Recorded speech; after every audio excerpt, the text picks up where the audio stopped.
Egbodo, the Ogirigba one of Iyeche, the homeland of Igede Nation. You're welcome of Ibeti.com. We're sure you qualify for what we are entering now because it's a hot seat. Are you ready, sir? Quite very well. That's right. Right, you're welcome. Now, we'll go on now. You ready, Ibeti? Please, can you tell us a bit about yourself? Who is Dr. Chief Peter Obo? I want to use this very rare opportunity to thank you for giving me this rare privilege on this media chat. Dr. Peter Obo Egbodo is the son of Igede, who hails from Anchimogo, Ada, Iyeche. I attended my primary school, Christ the King Primary School in Anchimogo, and on completion of my primary school education, I proceeded to Igede High School, later in the present day Ishongo local government. Upon completion of my secondary school education, I proceeded to the prestigious Federal School of Art and Science, Ogoja, in Cross River State. From there, I went to the Premier University of Jos, where I studied political science. Upon graduation, I was given an opportunity to serve my people as the supervisory councillor finance under the administration of Ms. So rest in peace, late Jonathan Ogirigba in the then Oju local government. When military intervened in '93, we all left. I took up appointment with the federal government, with the National Agricultural Land Development Authority, NALDA. NALDA was disbanded in the year 2000 by the government of President Olusegun Obasanjo, and NAPEP was created.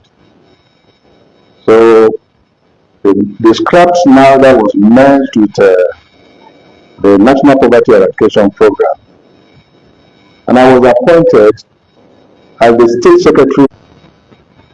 I worked in the Benue State Office for a long time, the Minister of Interior, as the Director in charge of paramilitary agencies.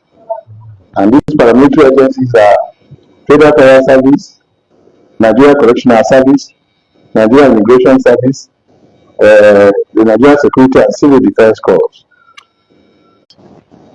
And then willing and ready to share this experience and knowledge gathered over the years with my people as a payback to them for bringing me this far.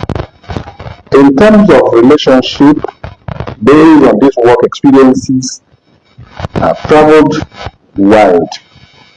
I can't really mention countries, but I've traveled across the globe, all in the course of my work. That is just a brief about who Dr. Peter Obo Egbodo is. Thank you very much. Well, viewers, you're welcome once again. I've told you that the man on the hot seat is for a politically appointed office, that you are not supposed to look narrowly in the service of the community that produced you as a civil servant. Be that as it may, knowing and realizing that we are a product of our own communities, and if we cannot render certain services to them, nobody else will. The only challenge the civil servant always have is that no matter the height of your own position, you always find yourself being beggarly, even in things that you do. Because the understanding and belief is that As a civil servant, you are to be seen, not to be heard. Yeah. And like I said, from the offices where I worked,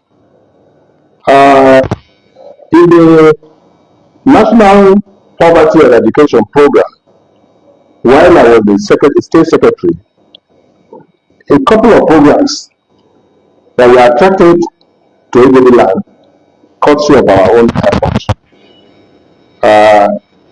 It was more or less an empowerment program, where the unemployed graduates were empowered. We brought in a number of graduates into this program. It may interest you to note that His Royal Highness, the present Obi, Yes. was the program coordinator for the local government when I was the state secretary. Barrister Ben Oga from Owoku was the local government coordinator for Oju. I remember at some point in time, 5 indigent persons were selected from each of the 11 council wards, the local government, at that time, and each person was being paid a certain amount of money for a period of 1 year. At the end of 1 year, each one of them was paid 84,000 naira. That program at that time benefited only 5 local governments in the state. I actually equally remember that the community of Annual, they are still there. A Gari processing plant was attracted to the community. There is some form of soft loan given to farmers within the community to farm cassava that will be products of that industry. My community of Achimogo is still a living witness. I established a Gari processing plant for the community and organized them into 8 cooperative societies that loan facilities ranging between 350,000 to 450,000 given to each of the cooperative groups at that time. And the value of our naira at that time was a lot much higher than what we have today. And equally, all the local government had a tribe, children of Igede, boys and girls, are undergoing training as recruits into the Federal Fire Service. The number that are in the Immigration Service, the number that are in the Federal Nigeria Security and Civil Defense Corps, the number that are in the Nigeria Correctional Service. We did this not to play politics with it. We did this believing that wherever you find yourself as the product of Igede, as a son of Igede, having understood their needs, anything you can do, do. If there is another opportunity for any other person, let that person complement your own effort. It is by so doing we can impact on our societies. There are other things in terms of provision of water and effort. And the entire family, the whole community of Achimogo gets connected to this national grid. So these and others are just marginal, I can say, efforts that the opportunity gave to us to serve our people. Now, like I said before, yes, you will hear a director in the service, but a councillor sometimes could have a more listening ears in terms of patronage for things, because the understanding is always that is the elected representative of the people. You are the servant of government that has been appointed to serve without looking at your left, right, or so. I think if you are going to judge us in terms of our performance and contribution to our own community on the basis of this, you are very clear. No, I think you have whether you have impacted the community, yes, or not. I can see why, but particularly that that's right. Anything that has to do with empowerment of human beings, yes, to me, is a more lasting thing that we have to encourage each other to do. Yes, giving money to people is good, but these are things that don't last. Yeah. Providing sources of daily food for people is more long lasting than dashing out all these piecemeal giving the people rather than the food. All right, Chief. I can see why you are giving a chieftaincy title of Ogirigba, main gate of good things in life. And I would congratulate you for serving your country and ending well. Yeah. You welcome back to the community, to society. I think they welcome you with whole heart. Well, viewers, I can tell you once again that we have on the hot seat Dr. Obo Egbodo, the Ogirigba of the year. I understand you've been trying to get across to him, but because of the network problem, where I can see watching already is Odiandi, you're there watching us. Ona Iku, you're there. Ona Adede, you're there. Ejina Idoga Adu, you're there. Many people. That please let me remind you once again. The number for you to call is 08027047016. You can try it again. I'm sure you can get through. Once again, 08027047016. I'm sure you get it. You try, you get lucky. Thank you very much. Now back to you, our man on the hot seat. You are chief title in Igede land. What is the assessment of relationship between the elected leaders, elite groups in the society, and their gabos in Igede land? What is the assessment? My assessment, yes. It might be a bit difficult for me to make an assessment. And to say whether there are roles for all of this, I can say yes, there are. If you are a true son or daughter of Igede, we will agree that long before now, there has been very strong government in Igede land, which is traditional government. And this traditional government, because they are very respected, because they recognize the role they play, because they do not dive into each other's roles and responsibilities, peace was uniquely maintained in Igede land. And this is how government in Igede land used to work. You have the families with their family heads. You have the villages with their village heads. And in each village, you have the youth groups. You have the gabos. You have the women groups.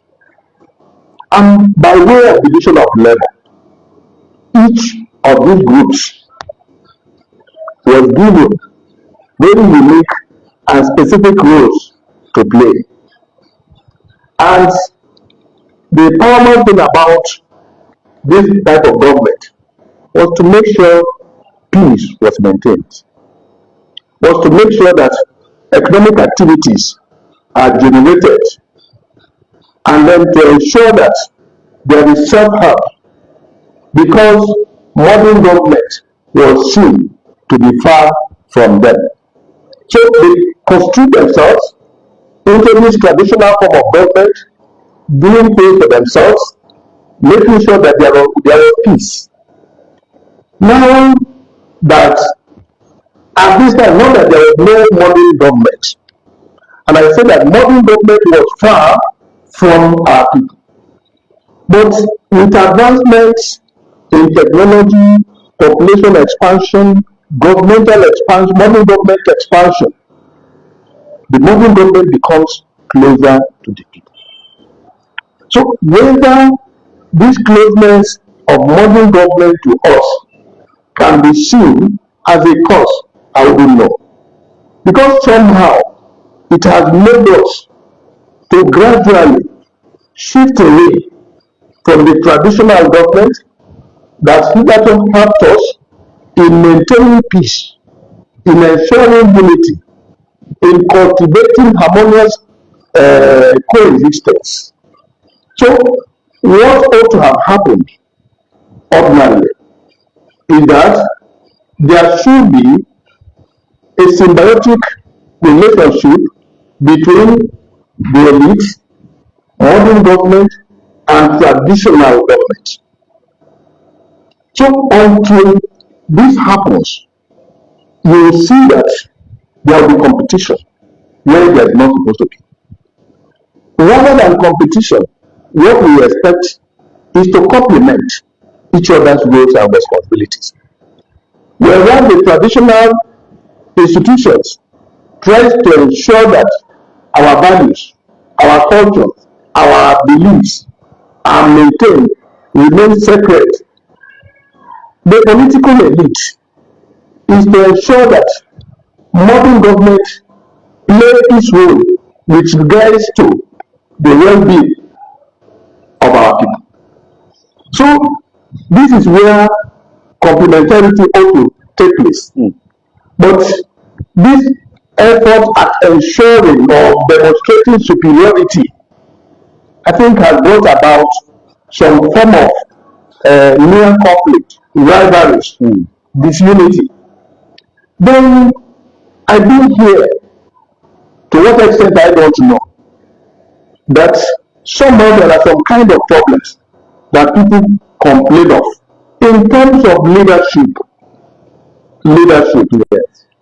And if you see, governance, like I said, at this level is divided into the religious leaders, the traditional leaders, the political elite and leaders. Sometimes some people are complaining. The traditional leaders, some of them seem to have abandoned their roles. Come to ask if I have a dispute with you, and then that dispute is to be resolved traditionally, and I'm asked to come along and bring some money. Now I don't have the money to bring. Maybe you have the money to bring. Maybe you are the one who is supposed to be at fault. But because you have money to bring, so you are judged to be right. How do I feel? These things, they say they happen. I am not a direct witness to them. And the feeling people are having, if this type of people that are supposed to be judges over certain issues are benefiting from the proceeds of those that have misunderstanding, rather than them being agents of conflict resolution, they will be seen to be agents of generating conflict, because from the conflict that they are going to make money. So these are things that we have to do. Take a look at. Now, if this happens, is it in tandem with what the government of our people that I have talked about?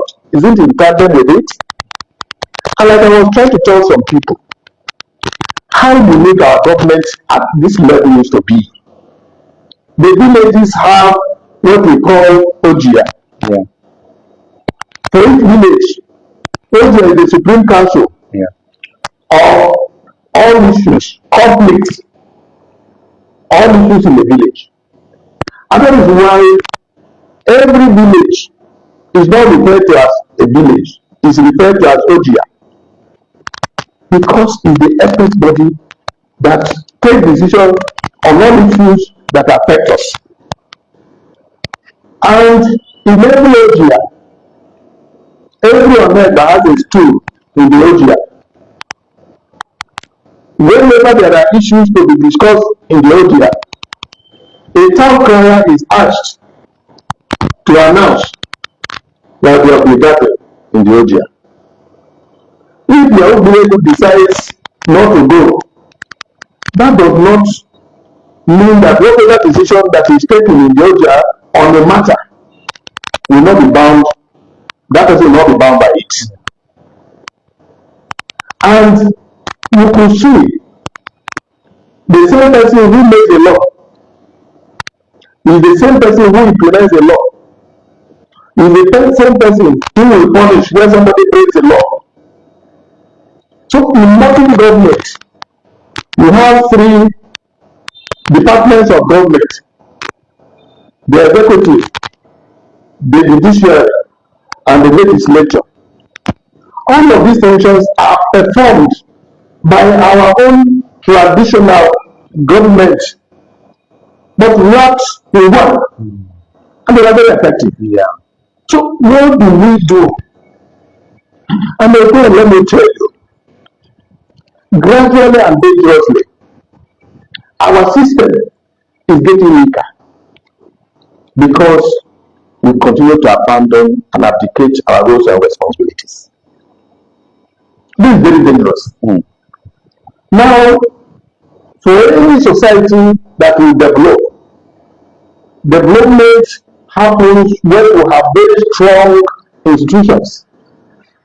How come that today an Igede child given birth to in a city can no longer speak his mother tongue or her mother tongue? Very unfortunate. Our brothers, the tea people, no matter how well educated that they are, the children speak their language very fluently. They adopt their cultures, their values. We are becoming too elitist for our people, not realizing that this form of elitism, we do not have the backup support in terms of economic power. So, how is the political class organizing itself to make sure that it contributes to create economic base that will support the political institutions in our place? How come that we are not too relevant in decision-making processes of the larger society? Is it because of our minority status? Not just only that, but because how many of us can we point at that have economic power? And economic power is the driving force to the direction that politics moves.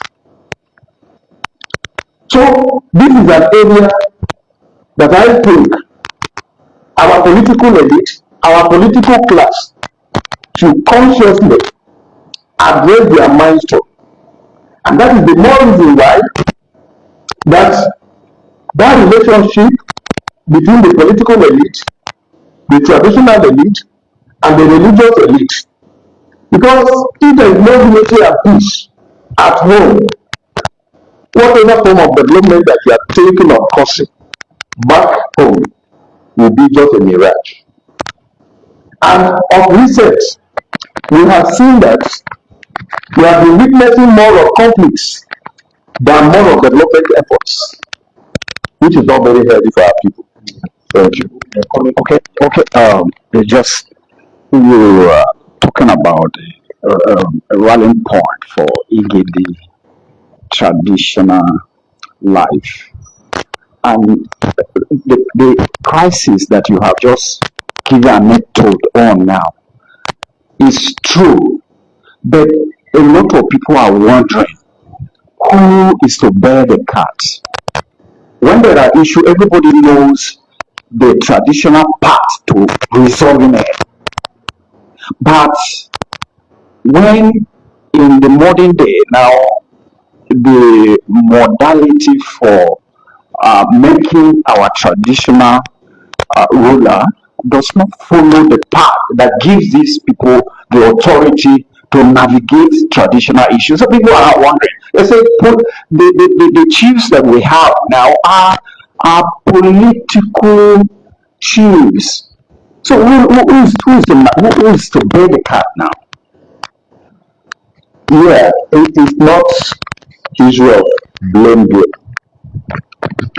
Equally, all of us, if at all there are issues, we are all to be blamed. Because we all have roles to play. How were these things done in the past? Where did the deviation come from? Why the deviation? To benefit who? Why if those things that were happening in the past, we have to ensure that there is peace. And now that there is no peace, who are the leaders as a result of conflict that brings out disunity? We are the people. Why are we failing to resist? But this is not how these things are being done. Just a minute, let me have this call. Thank you very much. Hello. Hello.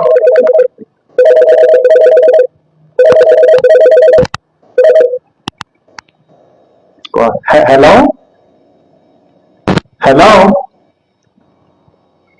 Oh, having problem there once again. Hello? Okay, please do try again. We're looking forward to having you. Thank you very much. All right, Chief, you can go on. Yeah. So I say that all of us are to be held responsible. But if we that we are working in our favor, and we suddenly begin to see that there are changes, those changes are adverse, one to our well-being, to our unity, to our prosperity, and we stick by, watch that the foundation of our tomorrow is being gradually eroded, and we don't say anything. Why will we not be held culpable? Why can we not be blamed? That is from the traditional life. Yes. From the people from the religious. From the religious. Incidentally, we don't have, apart from Christian religion and traditional religions in Igede land, even in the religious circle, we still have problems with leadership, because religion is to emphasize on our morality, which is to be an added advantage to what the traditional institution tries to promote and preach. So, the political class, if we have reason to complain about the political elites, then we are the ones that elect them. So, you can see that none of us is truly to be exonerated. What needs to be done is to go back to the drawing board and reflect of where we were, where we are, where we are, and what we need to do, and the way forward. That is the kind of unity that all of us should strive for. It's not about age. It's not equally about even the social standing or status in the society, because it is about our foundation. Thank you very much, Chief. Once again, viewers, we were telling you that the man on the hot seat is Dr. Peter Obo Egbodo. The number you can call to ask him questions, because he's on the hot seat, is 08027047016. Once again, 08027047016. We know that most of you have been trying, and we have this ones watching too. Professor Obi of Epwedii University is watching us. Thank you very much. Honorable Ajoma Success Odi is watching us. Thank you very much. Honorable Beggar Stephen, you're there for us. Thank you very much.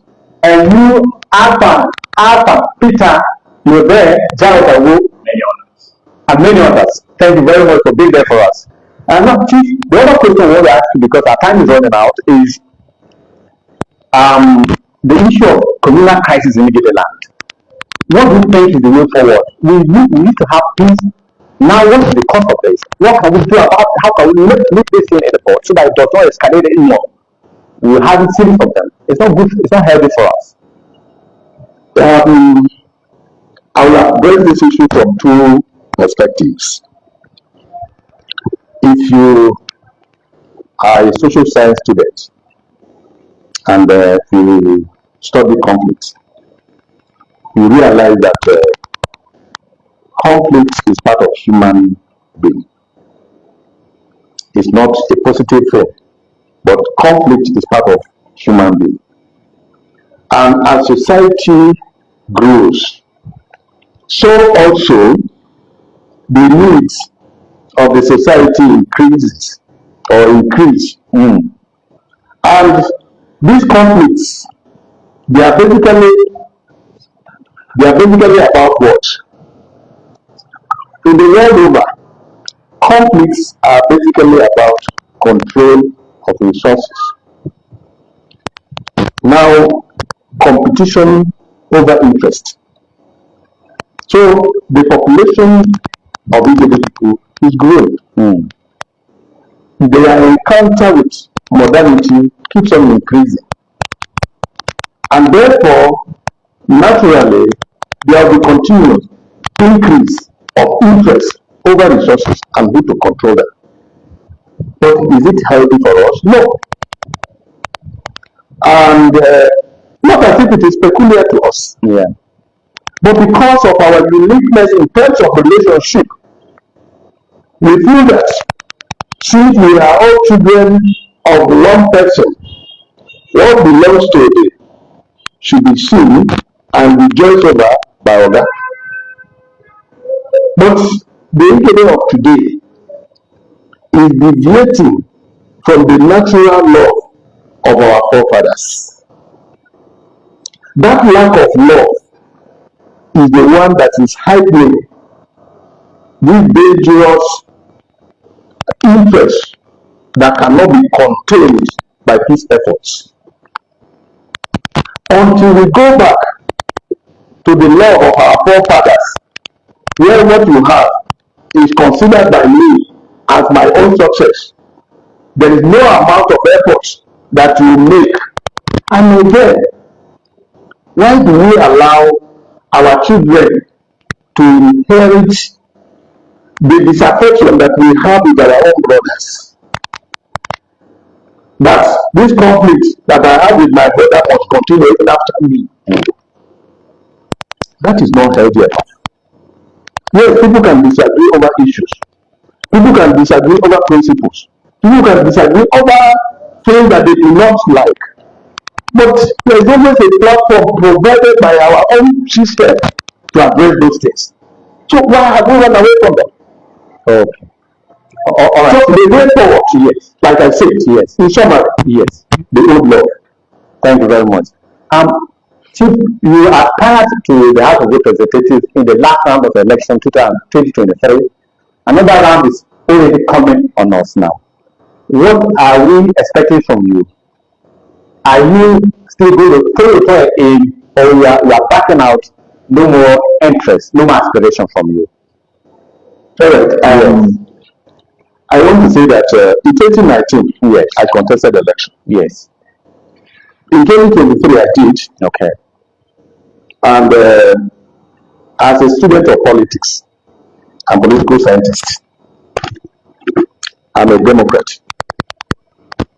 And what democracy talks about in terms of representation is that you see a banking hall that people will always see that is a place where there is plenty of money. But it is your money, it is my money, it is the other person's money that we deposited in that bank that makes it sacred and be seen as people's as a hall of money, full of money. Now, we as Igede people, as unique as we are, we rotate the position of House of Reps, which is considered as the highest political office in Igede land. And we ensure that for purpose of equity, not in the very primitive way of saying that might is right, but for purpose of equity, for purpose of unity, for purpose of our brotherhood, we make sure that each of the families has a shot at it. And it was not just because I felt I was going to contest the election. That position, rightly, at the time, is supposed to be a position for either a UFA council ward or Oboh. Remember that in 1979, when we returned to democracy at that time, all the council ward from our zone produced the representative of Igede people in the person of Minister rest in peace, Honorable David Abiyakochi. So after about 40-something years of the rotation of that position, now that it has returned back to Zone A, and there are 3 wards in Zone A, rightly and properly, the 3 wards that have never had a shot at this position is the council ward and Oboh. So anybody from the council ward or Oboh that the people feel that they can send as their own representative should appeal. However, those issues that led to whatever we have now is not an issue for discussion here. In the same context of what I have said, if my people that ordinarily ought to have had this position still peacefully convey that I should be presented to Igede people to be sent as their representative. I'm an obedient servant of the people. I am willing, and because, like I have told you from my background, in terms of experience, I have garnered a lot of experience working across the several MPAs that I have worked, interacted with Nigeria's high and low, and these experiences that I have garnered, I can only put them at the service of my own community. Okay, Chief. What will you do differently if you are given that opportunity? Can you tell us briefly? Yes. Doing differently is not a comparative thing. What will you do, I think, will be better. That's right. Because what will you do differently will push me to making myself or comparing myself to someone else. Right. My programs will not be based on what somebody is doing. But like I have said, what will be the utmost objective of what we intend to do is to make sure that there is value addition to the lives of our people. And there is no way I've talked to you about the traditional leadership in our place, the religious leadership in our place, then the political leadership in our place. These people must at all times continue to work harmoniously to bring about the unity and peace. It is only when that happens that the political leader going out that would attract benefits of democracy as is obtained in other communities. And then through equity, this can be applied irrespective of political position. Now, we have seen that we are so disadvantaged in many ways. And because I said we do not have the economic power that will provide protection to our own political elite. So that by the time somebody exits political office, that is the end. So consciously, the political elite must work hard enough to make sure that they produce economic powerhouse that they can fall back on, or that our people can fall back on when the need arises. Right. Now, in terms of job creations or job creation, yes, no one single person can provide a solution to all that the people need. But we must have to complement. Our people work in all spheres of life. How have we been able to identify those people? How do we know the strengths they have in those offices that we can bring about our political influence to support them to do what they are doing? Now, governments all over, the resources are being there.